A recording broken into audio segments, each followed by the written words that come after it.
বিশ্বনবী ফরমান, কিয়ামতের ওই কঠিন ময়দানে 7 শ্রেণীর ব্যক্তি কেন রব্বুল আলামিন তার আরশের নিচে ছায়া দিবেন, যেদিন তার দেয়া ছায়া ছাড়া কোনো ছায়া থাকবে না।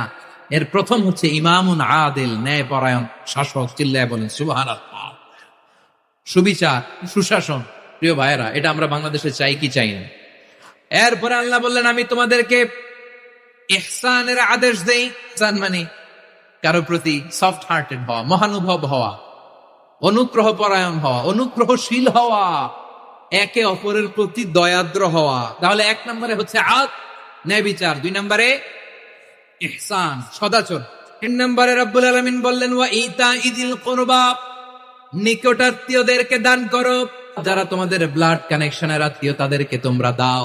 নিকটাত্মীয়দেরকে তাদের অধিকার, তাদের প্রাপ্য তোমরা বুঝিয়ে দাও। অনেকে দেখবেন অনেক আল্লাহওয়ালা, তাহাজ্জুদ গুজার,